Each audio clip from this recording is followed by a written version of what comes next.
Hello and welcome to Adapt with Danette FM. I'm Danette Fenton-Menzies and we're in season 2 of this podcast. And in this season, we're talking about 2 elements from my accepts model, problem solving and also collaboration.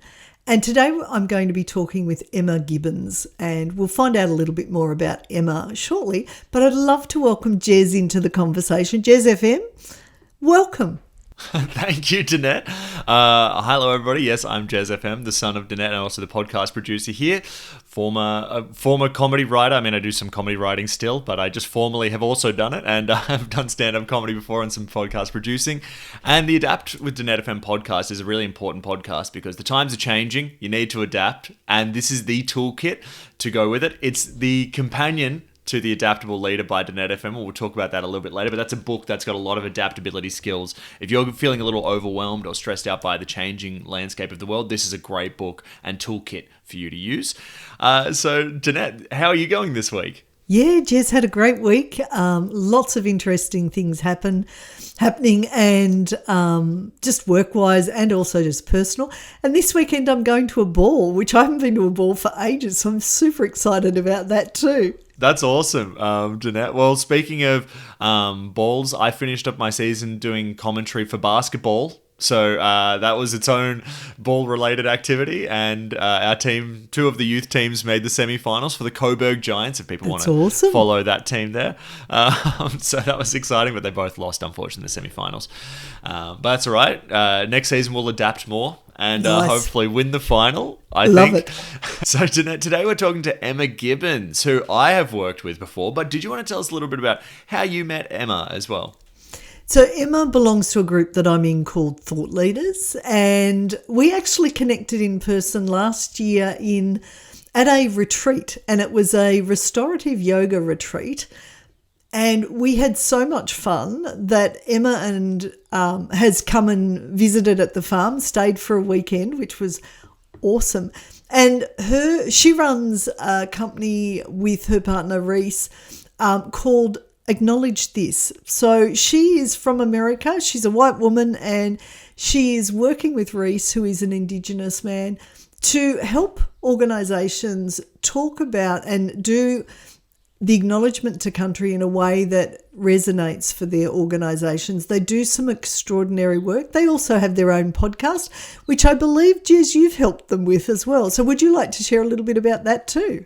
Yeah, absolutely. So I think with Reese and Emma, they're both really fun, but also take their sort of craft very seriously. Yes. But it is, any conversation you have with them is always going to be engaging, fun. They're always open to laughs, and actually hanging out with the 2 of them, you are guaranteed to have a great time. There's no other way to say it. And Emma has a background in politics from the US or back in the Obama thing, and then has brought that over here, which you'll hear about a little bit shortly. But yeah, no, I've worked with Emma and Reese on their podcast, the Acknowledge This podcast, which I recommend people go check out on YouTube. Totally. It's a really fun YouTube podcast, and they do have a lot of fun. And also just how they talk about acknowledgement of country. A lot of people just read it off a script, but for them, they actually tell you how to sort of bring a personal element to it. And I have, just through editing the podcast, has changed my opinion about it and how to really bring my own energy to it, which I've loved. So I highly recommend checking that one out. But before we get into properly talking about Emma Mum, I think it's time for us to adapt the news.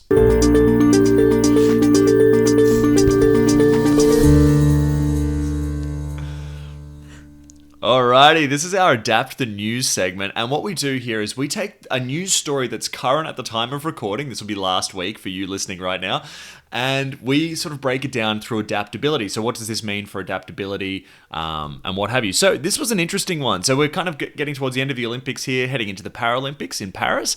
And I thought there was a very interesting statistic, which is that if you look at the list of countries that are most represented at the 2024 Olympics, by most athletes, it goes the United States, number 1, which makes sense. Number 2 is France, and number 3 is Australia. Now, this was interesting to me because obviously we have a much smaller population than both France and the USA, and certainly other countries that are below us, China, India, what have you. So, Danette, I was wondering, did you have any insights about sort of sports in Australia and why it is that we're so overrepresented at the Olympics? So I love that particular statistic, Jez, because while we are, in terms of landmass, quite a large country, we are quite a small population for that size. And I think part of being an Australian, and it doesn't matter what culture you come from, part of being Australian is the whole we have to adapt because our climate is weird. We have some extremes in climate here.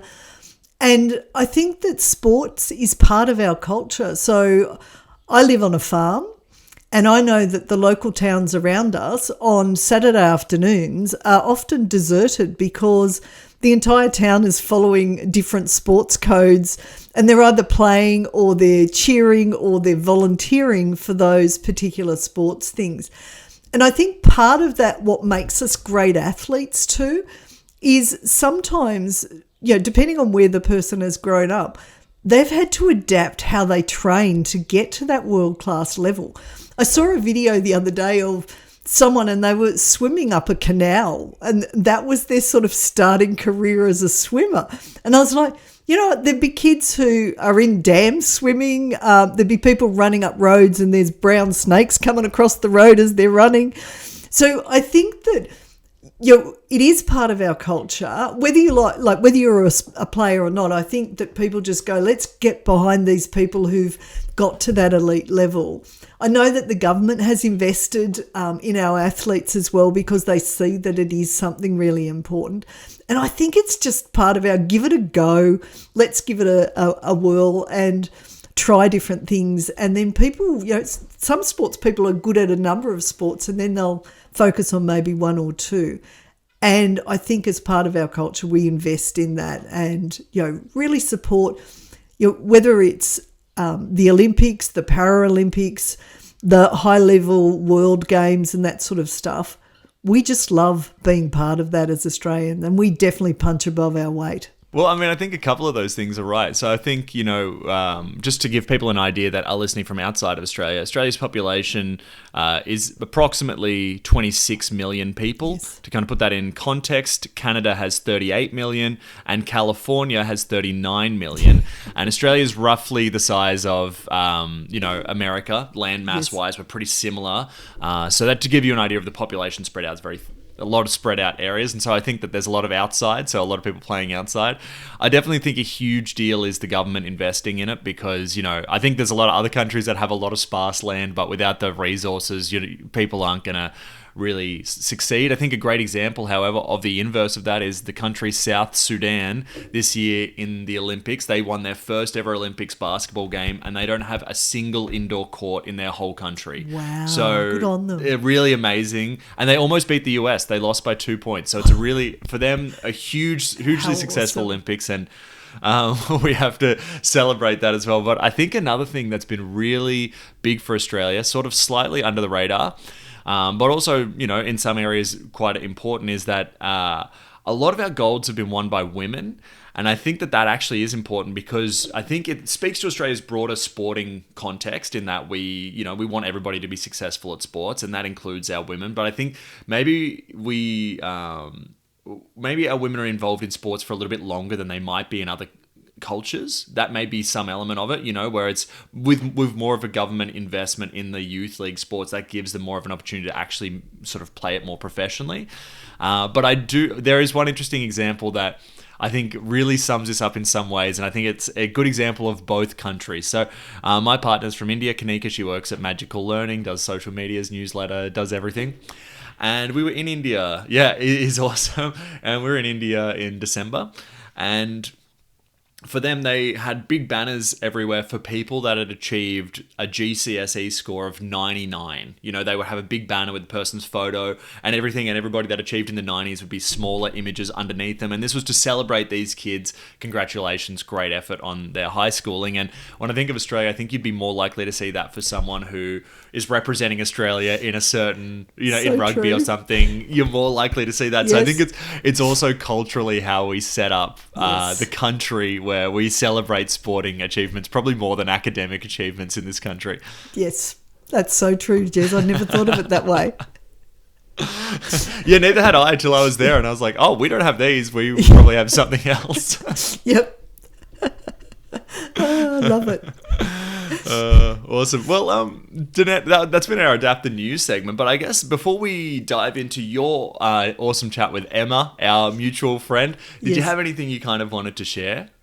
Yeah, I loved Emma's journey from a very confident young person, going through political campaign for Barack Obama and learning that she needed to seek other opinions, not just hold her own. And so I love that humility that she's learnt through that process to become someone who actually creates beautiful spaces for people to collaborate well. And I won't say any more than that. We'll just use that as a teaser, I think, for everyone to listen. There's nothing else to say. I think let's dive into today's conversation between Danette and Emma Gibbons.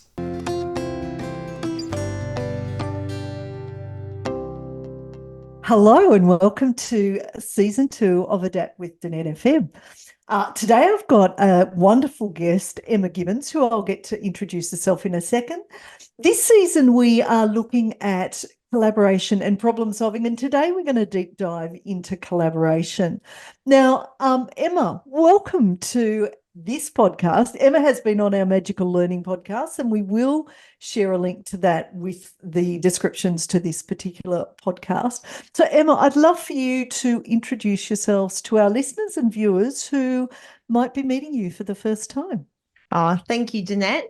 I'll start my story back in 2008 when I started volunteering for the Barack Obama campaign in my hometown of in Duluth, northern Minnesota. And since then, I sort of got I caught the addiction of working in political campaigns. And that work brought me all across the United States. I worked throughout university, working then internationally throughout North America and the Caribbean. And then eventually that work brought me to Australia. So working on political campaigns, as you can imagine, it's different for every context, every kind of race, every different country with the different regulations, codes, and procedures of how elections work. But of course, also the different community and cultural elements. So throughout those different campaigns and those different communities, I've really had to focus on collaboration, bringing people together around a common cause. And so I'm very excited to share some of that, those street smarts, I guess I've learned from the years of traipsing around the world, bringing people together to work on a common project. Oh, I love that. Oh, we're going to have some great discussion. So let's start with question number one, which is, what have you seen or experienced that's helped you with collaboration? A lot of the work when it comes to collaboration and having a good collaboration across many different stakeholders, and particularly people with really different opinions or strong opinions. It's interesting. There's a lot of answers to this question, but the one that's coming to me right now is going within myself. To knowing myself and how I am oriented within the space. And it's not an ego or attachment to my own idea being best. I think that's the thing I've had to unlearn. Actually, I remember early on that very first campaign in Barack Obama days, I was a young 17-year-old with a really strong opinion about how something should be done. And I went head to head with one of the field organizers, battling it out of which process we were going to do for creating these door knocking packs. And went head to head with him, made my case. I eventually won. I won out, which was great at the time. I felt my young victory. Yes. But it was in about hour 8 of doing the process that I had proposed, which was a more laborious process, that I realized, maybe my own perspective wasn't quite the most efficient or the best suited for this task. And that really early lesson of humbling myself, I guess, or having that humility to recognize that I don't have all the best answers was a really useful moment. And when I continue to learn and relearn. But I think when starting within myself and holding a lot more looseness around my own opinions about what should be done helps me to gather the best bits from everyone else in the room as well. Oh, I love that answer. Yeah, thank you. Sorry, I interrupted. No, of course. I'm like, we're just jamming, right? So I think there's, of course, as I imagine, Danette, with you as well, a lot of our work has both the internal and then the external environment. And the external consideration when it comes to collaboration is to and this is just honed through years of facilitation practice, but what is the thing that is actually in the way of collaboration? And often it's not related to the project or the task at hand. It's either emotional, or it's political, or it's history. There's often something that's in the way that is not explicit. And the quicker that you can name and identify that thing and make it explicit, either adding it to that shared pool of learning or addressing it in a way so everyone feels comfortable to walk around it throughout the rest of the collaboration, that's probably the most the useful thing that I try to dial into whenever starting a big collaboration or project. Love that. Oh, the internal and the external. Awesome. So now I'm really curious about, would you mind sharing an example of poor collaboration, and particularly what were the impacts? So you don't have to name organisations or anything, but more just really interested on what a poor version of collaboration looks like and the impacts it has. Well, besides my own poor collaboration example I just shared. So I was, y'all remember COVID, right? That COVID pandemic thing we had. I was very fortunate to serve in the state government, in the communications team during that period, particularly in launching the vaccination campaign. And there were degrees of brilliant collaboration and degrees of really poor collaboration. And when it was poor collaboration, it was often, again, it was people holding on to a strong attachment to their patch and what was theirs and what was yours, and holding really rigid boundaries that actually got in the way of looking across the ecosystem. Where are the best opportunities? Who is best served to deliver those opportunities? Where are the resources? Some of those really important and more like systemic or higher level questions that got undermined because people had a patch and a procedure, and they wanted to operate within really strict boundaries and weren't open to change and to adapting or adjusting how things were. And again, like, that's a really extreme example because COVID was a wild time, right? Yes. So I don't blame anyone for battening down the hatches and going and like being like, nope, this is how we've always done it. This is what we got to do. Like, I get it. I totally understand. But it was a really good learning experience of when, and on the flip side, the good collaboration times was when we sat down and we said, okay, let's pretend we've never done this before, because we haven't really. Yeah.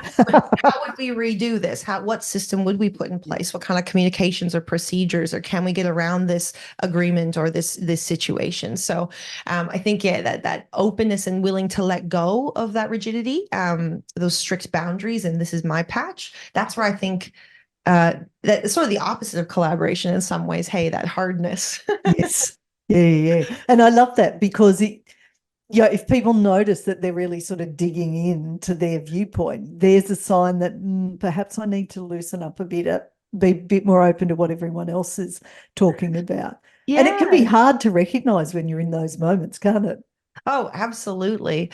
And everyone's trying their best. There's often such good intention, and people are just trying to do it the way they think it should be done best. And that's beautiful and really admirable. And we need a lot of that leadership at various times and for different projects. But yeah, how do you balance that with the equal, opening and lessening the grasp on those things? Yeah, nice.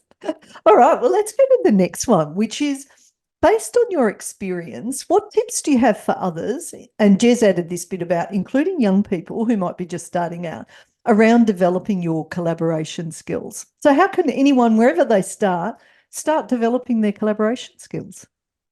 The first part of collaboration is creating a good space, right? A good space where people feel safe and open to share, where they feel fully accepted in whatever they share. And what I love about the true tenets of inclusion is that they work for everyone from any background, from any ism or experience. So in targeting young people, sure, in targeting people from different cultural backgrounds or people with different disabilities or mental disabilities that get in the way. I have ADHD, so I'm very aware of how I need to operate in spaces, yes. As an example. By creating those conditions for a good, safe space, you really enable everyone being able to participate. And creating that good space doesn't start by saying, this is a safe space, everyone. Often if you verbally acknowledgement, you create this moment where people put their hackles up and like they're like, wait, was it not a safe space? You've named it, so now was it something different? And even then, often those who say it then don't facilitate in that way. It's almost like a cop out or a cheat code to then not having to act safely, and that is of course incongruent with what you're trying to do. When it comes to creating a safe space, my key tip that I use is lead with my own vulnerability. Nice. So I lead with openness and vulnerability, and I find that people meet me in that space that I create. Yeah. So whatever depth of vulnerability or openness I want to facilitate, I lead in that way. So in my work with Acknowledge This, how to give an authentic acknowledgement of country, I very quickly in my intro name, hey, I'm a white fella and a migrant, and I'm trying to talk about this cultural practice in Australia.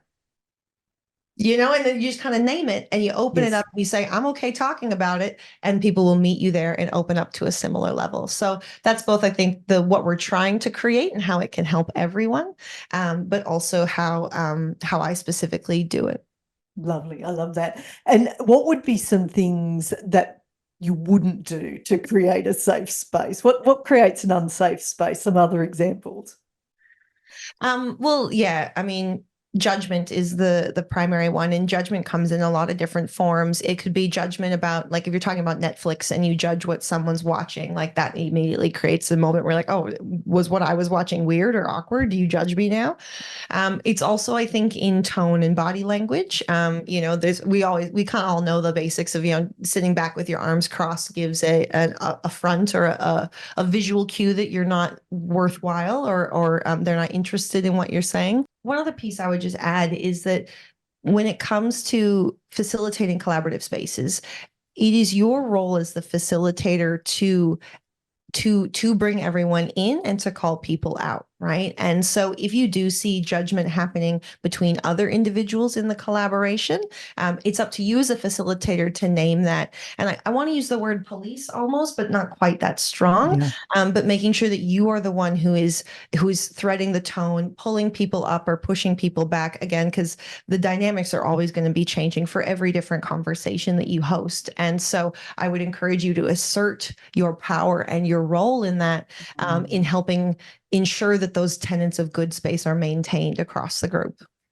I love that. And again, this isn't in the questions, but I'm just thinking in terms of your experience, what sort of environments help people open up versus ones that will tend to shut people down? So even, how you set up a room or whether you're inside or outside, what are some of the things you can do that make collaboration a little bit more open, or you inadvertently do and close it down a bit? Yeah. Well, something about collaboration takes a lot more time. That's why people don't do it. It takes a lot more resourcing, both in your energy and time spent. So particularly if I'm leading a really difficult collaboration experience with really diverse perspectives, the mechanism I'll use is I'll do a one-on-one walk and talk with all the players in advance. Nice. So that allows me to build a relationship with them, often in an outdoor environment where people are more relaxed. And the walk and talk is nice because if I'm trying to figure out what that big elephant is that we haven't named, I can ask the pointier questions and people can do the activity of walking, without needing to jump in or have an answer. And it's a non-confrontational way to explore together. So putting in that time to get to know each of my stakeholders in each of their own positions helps me go into that collaboration with more knowledge, but also more relationship across all of the individuals. They know who I am as well. So I love the walk and talk. When it comes to like actual collaboration, often our environments are boardrooms, right? Or sitting around a table. As much as I can, I try to create a shared power environment. So how can we be evenly spaced around the table? Or, if I'm on stage, I often won't be on stage. I'll walk around, So those are some of the factors I consider. The other ones that I would just add is kind of the stuff I would think is known, but having a space which is quiet, you're able to focus. Like I wouldn't bring a big collaboration meeting to a busy cafe because there's just a lot of distraction. You can only get so far down. There's a shallowness that would happen there. So kind of stuff that's known just from social human interaction 101. Nice. Love that. And some great tips there for people. So So I'd love to hear your favorite example of collaboration and why it's your favorite example of collaboration. Oh, my favorite example. So my all-time favorite campaign was working on the marriage equality campaign as state director in 2017. Nice. And that was just again, I feel like I showed up for the touchdown. I hadn't worked on that issue for a long time. I wasn't gay myself, identifying at the time and things. So I feel very honored to have been able to lead and step up and help my brothers and sisters in that way. But the thing I loved about that collaboration was that because the issue of gay marriage was so universal, everyone knows someone who's gay. It was sort of like politically agnostic. Yep. So I had the liberals, I had Labor, I had the Greens, I had the libertarians, I had all these different political parties wanting to get involved and invested in their own way. And even to the point where, like, I remember we had two volunteers. One was a staunch liberal who hated unions, and the other was literally a union organizer. But through volunteering on this campaign together, they got to know each other and certainly have a bit of banter back and forth about their ideology, but they formed a friendship working alongside each other. Yeah, and it's just and that's just the political spectrum. Of course, we also had corporate participating, not-for-profits, lots of other participants, but that coming together across the political divide was really powerful. And that was something that was missing from the most recent referendum campaign here in Australia, and what a missed opportunity to Totally. Yeah, Australia has a really strong tenet of collectivism compared to other jurisdictions I've worked in. And I love that Australians seem to be able to rise above the politics and come together when it matters. Yeah. And that was a really great example on the marriage equality campaign, seeing that in practice. Oh, great example. Love that. Mm. All right. My next question, and we're sort of coming towards the end, but is there anything else you'd like to share, including any helpful resources that might help our listeners and our viewers? Well, when it comes to collaboration, I believe that the greatest tool we can use is conversations, right? Having conversations, facilitating those conversations, because in those conversations is where we get to learn from each other. We get to understand each other's different perspectives. And that feedback is precious, right? It's more data. It helps us to identify different patterns, different possibilities, identify different where energy is moving or where it's a bit stuck. And so it's just the conversations are infinitely valuable when it comes to collaborating. And I actually wrote a book called The Anatomy of Conversation. So the Anatomy of Conversation gives you the theory, the 5-step anatomy that I put forward, opening, ask, listen, respond, and closing conversations. It's a little pocket guide, a little field guide to take with you and to pass around. But that's a resource I would definitely recommend. And then I have a heap of other resources. I love Crucial Conversations as a book, a classic tome in this space. The other one is, if you're having trouble making the case for collaboration, like how do I get the budget or the business case for why we need to invest the time and resourcing into a collaborative process. I love like The Wisdom of the Crowd as a book or a resource, and it kind of points out how when you ask a lot of people, you find the best way forward. It just comes out through that process, which is a great community engagement sort of text as well. Yeah, those are just the initial ones that are popping off my brain, but of course there's heaps of good ones out there. And we'll make sure we include links to all of those in the description for the podcast. So, Emma, is there anything else you'd like to share around collaboration? It is harder. It takes more energy. It takes more time, but it is so worthwhile. It's rewarding within yourself and the accomplishment of really connecting with others and bringing people together around a common cause and achieving something together. It's just not quite the same as completing a project on your own or as fast as possible. And so it's very, very much worthwhile from that personal satisfaction perspective, but also every time I have reached out and asked for help or built a collaborative process, the outcomes are better. It's better for everyone. It's more sustainable. It lasts longer. And I think in our world today, which is so hustle bustle, driving for the now, I got to hit the KPI before the end of the year and the budget, blah, blah, blah. Like, let's just pause and actually remember best practice. And best practice for some things takes time. Yeah, I love that. Totally love that. So Emma, thank you so much for being on this podcast. And I'm sure that there will be viewers and listeners who would love to reach out and connect with you. So where are the best places that they can reach out to you? The best first stop is my website, emmagibbons.com, Gibbens.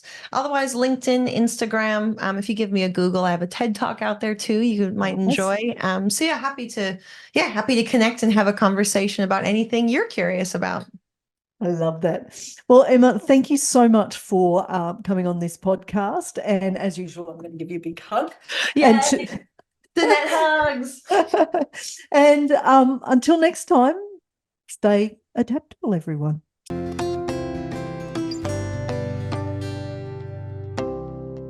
Wow, Jez, wasn't that a great conversation? I just love chatting to Emma. So some of the things that I took away from that is that humility to, so we've got to sort of park our ego and hold our opinions loosely in order to be able to bring all of the different perspectives into the room. So I really, really enjoyed that. The other thing, when she talked about poor collaboration, we saw the opposite of that, where people basically dig themselves in. It's about protecting their thoughts, their opinions, their turf. That's not true collaboration. So noticing if we are, as a leader, doing that, because that's actually going to interfere with the collaboration. And one of the things, and I want to make sure I get this right, so I'm going to read this, and this comes from Emma's book, The Anatomy of Conversation, which we highly recommend. It's a great way of helping to set up really good collaboration. And she has I did 4 fingers there, has a 5-step model in her book. And those steps are opening, ask, listen, responding, and then the closing conversations. And so the other thing I really liked is her intentional way of setting up rooms to make sure that all voices are heard rather than the normal voices that we would hear. So I just found this a gem of how to do it really practically, to use some really good frameworks such as Emma's 5-step process in order to make this something that actually allows all voices to be heard. What about you, Jez? Yeah, I mean, so many good insights there. And I think there's something I have to say, sort of, when I was doing the podcast with Emma and Reese, one thing that was interesting was that Emma and Reese, they sent me some sort of recordings that they'd just done of just their sort of sitting down to acknowledge this just beforehand to get me an insight into how they sort of run conversations. And it's really interesting how they run conversations because they're very open, but they also create these certain boundaries so that people don't accidentally close off the space. So what that's about is it's about, say someone might have something that could be maybe a view that's not going to align with other people for whatever reason. Their job in the conversation isn't just to allow that to go out. It's to sort of it's to see that come out, maybe talk about it a little bit and why that may shut down other people's things. Because at the end of the day, you don't want, if you're entering a conversation, you don't want it just to be your opinion and then you walk away feeling good. It's, it's a dialogue. So you and you may be totally blind to things that you don't know, and you don't know that this is hindering how other people are viewing the topic. So what they do is they're very good at facilitating. So, hey, this may sort of be not working for this. Do other people want to maybe talk about this? But the idea is that it is a safe space, because even ideas that may sort of hinder other ones, they sort of open it up to the team so that everybody can actually examine that idea properly, and then they can kind of move on with everybody still included. So yes, love that. It certainly that is a takeaway that I had from a while ago, and a lot of what Emma is talking about, Emma definitely does practice. One of the big things that Emma said, which I had never thought about, but it's a good idea, and this was a big takeaway for me, even though it was a very subtle point, was that she said it's always good to be in a non-distracting environment. Like a cafe or something can be distracting. Yes. And if you want to actually have a real conversation, really set the room where it's just the conversation, because I know myself, I'm easily distracted, and so that's going to hinder that conversation. But even that sort of level of conversation really works. And then the other thing that I thought was good was meeting the people you'll be collaborating with prior to collaboration. Yes, that was it's genius. a really important point. We hear it all the time. We actually talked to Anne on a Magical Learning podcast that I think will be coming out next week if people want to check Yes, if you want to check that one out. And it was talking about sort of the importance of collaboration and how that can be built before the collaboration, how important that stuff is. So, yeah, they're my takeaways. Nice.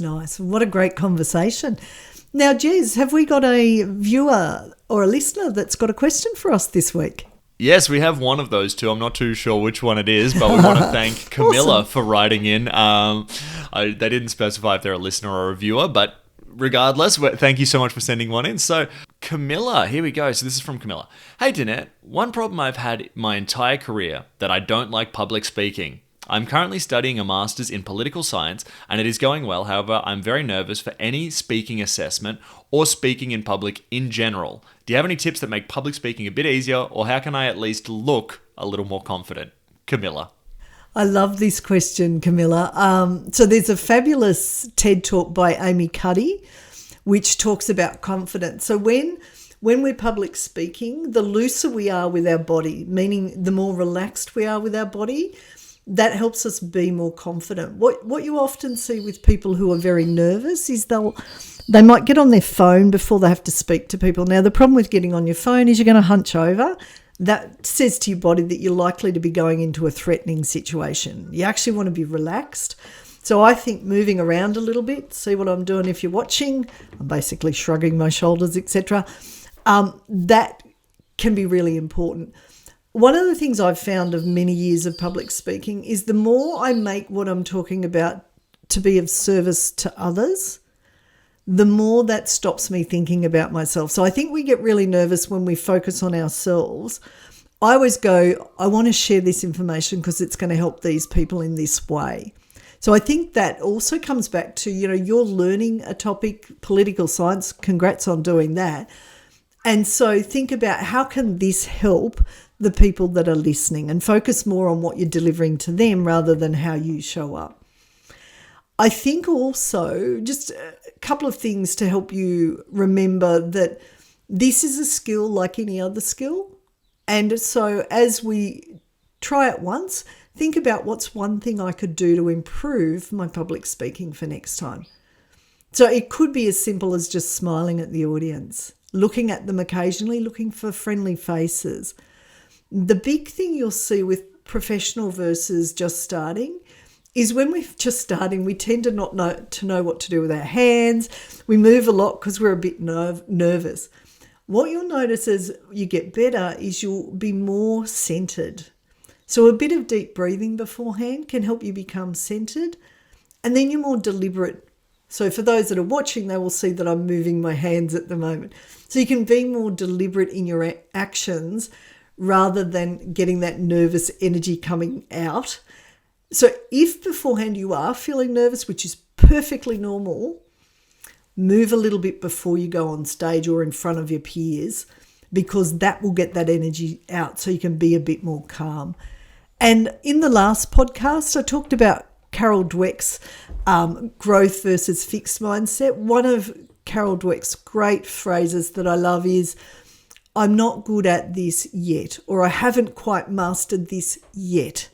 And knowing that every time you try public speaking and then you learn from it, you get a little bit better. So just go for little 1% growth each time you stand up and speak. It is a wonderful way to influence not just one person, but many people. So it gives you more impact longer term. Great question. Thank you, Camilla. And I wanted to say, I've done stand-up comedy and stuff like that, so that's obviously a bit of public speaking. And just my quick 2 cents on this one is that one tip that I did hear about was, this is someone that used to MC nights. Their tip was go and try and meet as much of the audience as possible, because what it does is it makes them familiar with you, so they want you to do well. Yes. So that's it. And if you're going to be speaking to a room, that's really easy. You can be like, oh, hey, I'm speaking later, or you can walk up to people and be like, oh, what do you do? And while you're networking, mention that you're going to be speaking later. It already creates a better sense of friendship amongst the people you're talking to, so you're feeling less nervous, if that's possible. It's not always possible. I think the other thing as well is that it's about accepting that no speech is ever going to go 100% right. So you have to be okay. So there's going to be moments that are going to go slightly wrong. That's okay. The more you can try and sit with those and expect them and then go, oh, whoops, I missed that. People like that moment of openness where you go, where you sort of can show, hey, I'm a human being and not a robot. That allows them to connect to you, and then you can kind of go from there. And you'll actually probably even feel bolstered because the audience might laugh or something. They're joining in with you, and then hopefully, what really happens with all this stuff is the more confident you can get, the more confident you'll seem, and it just is a snowballing effect. That's fantastic, and that starts with being open and trying to create a good experience. Exactly what you're talking about there, Danette. Yes. So, Danette, did you have any final thoughts today on using conversations for political change, like what Emma was talking about, or just today's conversation in general? Yep. So I really loved the conversation with Emma, and making great conversation is actually an art, which is why I really love Emma's book. So when we go into something like collaboration and we're ill-prepared because we haven't seen it as an art, we've just seen it as an event, I think we actually take away from what could be possible in those conversations. So I highly recommend Emma's book, and I think just thinking how you set up collaboration to succeed before you get in the room, how you set up the room, and how we make it safe for everyone to be in the room. We touch on the difficult things, but also make sure that they don't then create threats in the room. So there was what I would say mastery in how to collaborate in the conversation with Emma today. So it was fabulous. What about you, Jez?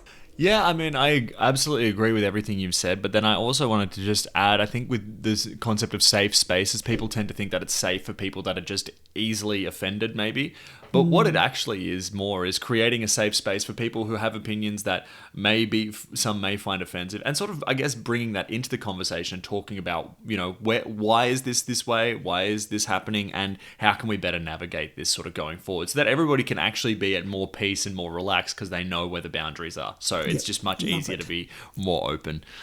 We do have to mention, I think, Danette, that this is a companion. If you like this podcast, you're going to love this book, The Adaptable Leader by Danette. As I've mentioned in other podcasts, the world's getting more sort of chaotic. It's changing so quickly. So being adaptable is really probably the number one skill you need. If you want sort of a break in case of emergency toolkit, The Acceptable Leader by Danette FM with its accepts model, so there's just easy things to remember, that is available right now. So you can go check that out, and you can keep listening to this podcast as well.